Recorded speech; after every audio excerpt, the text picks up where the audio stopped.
ఎంతైనా ఉన్నదని మరి సిలువ యొక్క శ్రమను దేవుడు ఎన్నుకున్నట్లుగా చూస్తున్నాం. మరి యెషయా గ్రంథం 53వ అధ్యాయము 9-12 వచనాలు మనం చూస్తాం. అక్కడే చెప్పబడి ఉంటుంది, అన్యాయస్తులతో నేరస్తులతో ఆయన చంపబడ్డారు అని ఉంది. ఆ మాటను మనం ఇప్పుడు జ్ఞాపకం చేసుకుంటున్నాం. కాబట్టి ఈ మాటలు మీకు ఒక క్లుప్తంగా ఈ విషయాలు చెప్పాను. ఎందుకొరకు యేసు ప్రభుని ఏ ఉద్దేశంతో ఆయన్ని శిక్ష చేశారు, మరి ఎవరు చేశారు, ఆయనలో ఏ పాపం లేదనే విషయాన్ని ఎవరు ఒప్పుకున్నారో ఆ విషయాన్ని మీకు చెప్పాను. ఇప్పుడు ఏం చెప్తున్నారంటే అసలైన వచనంలోకి మనం వెళ్తున్నాం. ఆ వచనం ఏంటంటే అక్కడ ఇద్దరు వ్యక్తులు ఉన్నారు. కుడి వైపున ఒక వ్యక్తి ఉన్నారు, ఎడమ వైపున ఒక వ్యక్తి ఉన్నాడు. మరి కుడి వైపున ఉన్న వ్యక్తి పేరు ఏం పేరు అంటే తర్వాత నేను చెప్తున్నాను ప్రజలారా, మీరు ఒక్కసారి కోరుతున్నాను. జాన్ క్రిస్తోఫర్ నికోలస్ అనే వాళ్ళ యొక్క చరిత్రకారుల యొక్క అభిప్రాయం ప్రకారము వాళ్ళు అప్పట్లో ఉన్నటువంటి అప్పుడు వాళ్ళు ఎందుకు యేసు ప్రభు వారు పరదేశి గురించి చెప్పబడింది అసలు ఏంటి అనే ఒక దాంట్లో ద గాస్పెల్ ఆఫ్ నికోడమస్ అనే ఒక పుస్తకాన్ని వాళ్ళు రచించారనమాట. ఆ పుస్తకం రచించబడినప్పుడు వాళ్ళు ఒక మాటను జ్ఞాపకం చేసుకున్నారు. ఈ యొక్క రెండవ మాట యొక్క ఉద్దేశం ఏంటి, ఎందుకు ఆ రెండవ వ్యక్తికి పరదేశిని అనుగ్రహించాడు అనే ఒక దాని గురించి ఆలోచన చేయడం జరిగింది. అప్పుడు వాళ్ళ యొక్క చరిత్రలో మనం చూసినట్లయితే కుడివైపు ఉన్న దొంగ పేరు డిస్మస్ అని చెప్తారు, ఎడమ వైపు ఉన్న దొంగ పేరు గెస్టస్ అని చెప్తారు. బాగా వినండి, కుడివైపు ఉన్న దొంగ పేరు డిస్మస్, ఎడమ వైపు ఉన్న దొంగ పేరు గెస్టస్. మరి ఈ దొంగల గురించి ఒక చరిత్రను ఒక 2 నిమిషాలు నేను చెప్పాలని ఆశపడుతున్నాను. ఇది ఒక చరిత్ర పుస్తకాల్లో అప్పుడు దొరికినది. ఇది అయినా ఈ కుడివైపు ఉన్న దొంగ ఎవరు అంటే అతను నిజంగా దొంగ కాదు. అతడు ఒక యూదా వ్యాపారి యొక్క జ్యేష్ఠ కుమారుడు. అంటే యూదా అనే ఒక వంశానికి చెందినటువంటి ఒక ప్రముఖమైన ధనవంతుని యొక్క కుమారుడే ఈ యొక్క డిస్మస్. ఇతను ఏం చేసేవాడంటే అప్పట్లో 15వ సంవత్సరపు ఏట తనకు 15వ సంవత్సరం అప్పుడు అతను ఏం చేశాడంటే అతను ఒక ఎడారి అంటే ఆ కుటుంబాలలో ఉండి అక్కడ పద్ధతులు అదంతా నచ్చక విలాసాలకు అలవాటు పడి అతను ఏం చేశాడంటే ఎడారి ప్రాంతానికి వెళ్ళిపోయి అక్కడ ఇతను బందిపోటు దొంగగా మార్చబడ్డాడు. దానికి ప్రధాన కారణం ఎవరంటే గెస్టస్ అనేవాడు ఎవరంటే రెండో ఎడమ వైపు ఉన్న దొంగ.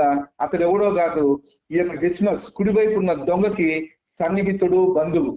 మరి ఇతను ఏం చేశాడంటే వాళ్ళ యొక్క చెడు స్నేహంతోనే తన చిన్నతనంలోనే అతడు ఏం చేశాడంటే బందిపోటు దొంగగా మార్చబడ్డాడు.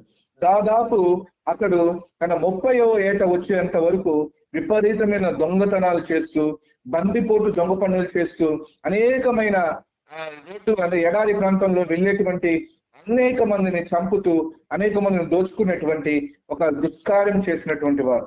మరి అతనిలో మంచి పని లేదా? ఉంది. అతనిలో కూడా కొద్దిగా మంచి అనేది దాగి ఉంది. మరి అతను ఏం చేస్తాడంటే అతను ఏం చేసేవాడంటే ఆ ఐగుప్తునకు వెళ్ళేటువంటి వారికి కొంత సహాయం చేసేవాడు, వాళ్ళని కాపాడేవారు, ఐగుప్తు ప్రజల నుంచి వాళ్ళని కాపాడేవారు.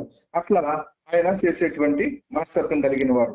మరి ఈ యొక్క డిస్మస్ యొక్క పేరుకి అర్థం ఏంటంటే సూర్యాస్తమయం, మరణం అనే అర్థం. దానికి యొక్క పేరుకి అర్థం అది. మరి వీళ్ళ గురించి నేను చెప్పడానికి గల కారణం ఏంటంటే మరి దేవాది దేవునికి ఆ పేర్లు తెలుసు.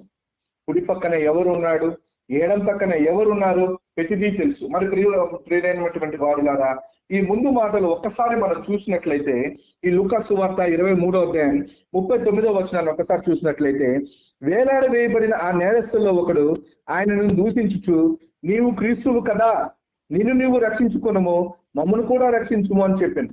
అంటే ఇక్కడ ఏమంటున్నాడంటే ఆ నేరస్తుల్లో ఒకడు ఏమంటున్నాడంటే ఆయనను దూషిస్తున్నాడు. ఏమని దూషిస్తున్నాడు? నిన్ను నీవు రక్షించుకో, మమ్మల్ని రక్షించు అంటున్నాడు. ఈ ముందు మాటల్లో మనం చూస్తే మత్తయి సువార్త, మార్కు సువార్త వీటిలో మనం చూసినట్లయితే అనేక మంది ప్రజలు దూషిస్తున్నారట. ఏమని దూషిస్తున్నారంటే యేసు ప్రభు వారిని వాళ్ళు ఏమని దూషిస్తున్నారంటే నేను మీకు చెప్పాలని ఆశపడుతున్నాను.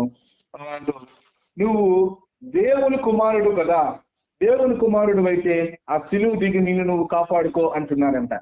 రెండో మాట ఏమంటున్నారంటే 3 రోజుల్లో నువ్వు ఎరుసలేము ప్రార్థనా మందిరాన్ని కూల్చివేస్తానన్నావు కదా, అలాంటివైతే నువ్వు దిగి వచ్చి నిన్ను నువ్వు కాపాడుకో అంటున్నారంట. మరి మూడో మాట ఏమంటున్నారంటే ఆయనతో నువ్వు ఇట్లాగా నువ్వు అనేక మందిని రక్షించావు కదా, అనేక మందిని స్వస్థపరిచావు కదా, అయితే నిన్ను నువ్వు కాపాడుకో అనేసి అంటున్నారంట. అంటే ఇక్కడ ఏమంటున్నారంటే ఆయన 3 విధాలుగా ఆయన్ని దూషిస్తున్నారు. ఒకటి ఏంటంటే, నువ్వు అనేక మందిని రక్షించావు కదా, రక్షించినవాడు నిన్ను నువ్వు కాపాడుకోలేవా అని ఒకటి అంటున్నారంట. 3 రోజుల్లో దేవాలయాన్ని పడగొట్టి లేపుతానన్న సత్తా గలవాడు కదా, నిన్ను నువ్వు కాపాడుకోలేవా అని రెండో మాట అంటున్నారంట.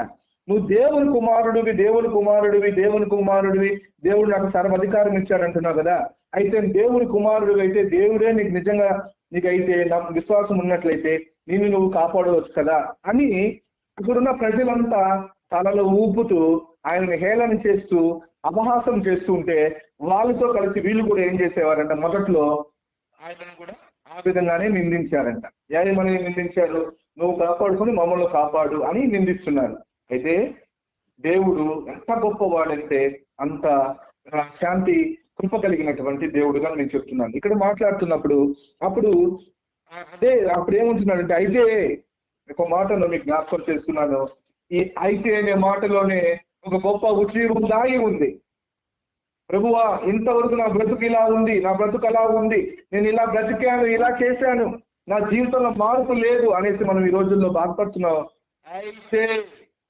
అయితే ఒక మాటను మీకు తెలియజేస్తున్నాను ప్రియమైనటువంటి దేవుని బిడ్డలారా, ఎంత గొప్ప మాట అంటే, రెండో వాడు ఏమంటున్నాడు తెలిసిన, వానిని గద్దించి నీవు అదే శిక్షా విధిలో ఉన్నావు కనుక దేవునికి భయపడవా.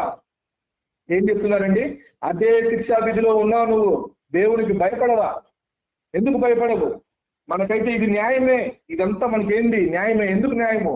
మనం చేసిన కార్యాలంతా, మన చరిత్ర, మన జీవితం మొత్తం పాపమే, శాపమే, దోపిడిదారులు మనం, బందిపోటు దొంగలు మనం, స్త్రీలను చంపేశాం మనం దాదాపు 45 సంవత్సరాలు అప్పుడు పట్టబట్టినటువంటి దొంగలు వాళ్ళు పొందుతున్నాం. కానీ ఈయనలో ఏ తప్పిదము లేదు, ఏ పాపము లేదు. ఈయన ఏం చేయాలంట? ఏ తప్పిదము ఆయన చేయలేదు అని యేసును చూచి అనుభవం మనలో ఉందా? యేసు ప్రభుని చూసేటువంటి అనుభవం మనలో ఉందా? ఆయన చూస్తున్నాడంట, ఆయనను చూచి. చూస్తున్న మాట ఎంత అద్భుతమైన మాట అంటే, ఒక్కసారి మీరందరూ నా మాటలు వింటున్నటువంటి నా ప్రియ సహోదరులారా, ఒక్కసారి ఇమాజిన్ చేసుకోండి. యేసు ప్రభుని చూసినప్పుడు వాళ్ళకి ఏం కనపడిందంటే, కంటి ముందర ఏం కనపడిందంటే, ఆయన మన కొరకు ఉమ్మివేయబడినటువంటి సందర్భాన్ని ఆయన చూస్తున్నాడు. ఆయన మన కొరకు ముళ్ళ కిరీటాన్ని ధరించిన సందర్భాన్ని ఆ దొంగ చూస్తున్నాడు. ఆయన ఉమ్మి వేసి ఆయన ఎవరు ఉమ్మినారో చెప్పు అని హేళన చేసిన సందర్భాన్ని చూస్తున్నారు. ఆయన గుడ్డి ఎవరు గుద్దినారో నువ్వు చెప్పు అన్నప్పుడు ఆ సందర్భాన్ని చూస్తున్నాడు. 39 కొరడా దెబ్బలను యేసు ప్రభు మీద కొట్టినప్పుడు మనకి ఈరోజు అనుకుంటాం 39 కొరడా దెబ్బలే అనుకుంటాం. కానీ ఒక కొరడాకి మిగిలిన ఒకే ఒక కొరడా ఒక మెయిన్ లెంత్ గా ఉంటే దాంతో పాటు సపోర్టెడ్ తీగలు లాగా వచ్చుంటాయి. అవి మొత్తం 4. టోటల్ గా ఈ 5 తీగలు ఒక కొరడా దెబ్బ. ఈ 5 తీగలు కలిసి యేసు ప్రభు వారిని కొట్టారు, శరీరాన్ని చీల్చి వేశాయి. 39 × 5 వేసుకుంటే 195 దెబ్బలను మన కొరకు దేవుడు అనుభవించాడు. ఆ cinema passion of the Christ movie తీసినప్పుడు ఆ యాక్టర్ చెప్తున్న మాటను మీకు ఈరోజు జ్ఞాపకం చేస్తున్నాను. ఆ యాక్టర్ ఒక మాట చెప్పాడు, ఏంటంటే, ఒక దెబ్బ నన్ను కొట్టినప్పుడు నాకున్న ఆర్టిఫిషియల్ స్కిన్ ఏం కాలేదు, రెండో దెబ్బ కొట్టినప్పుడు నాకు ఆ స్కిన్ కి లోపలికి వెళ్ళి అది లాగడం, చిరిచివేయడం జరిగింది. ఆ సినిమా మధ్యలో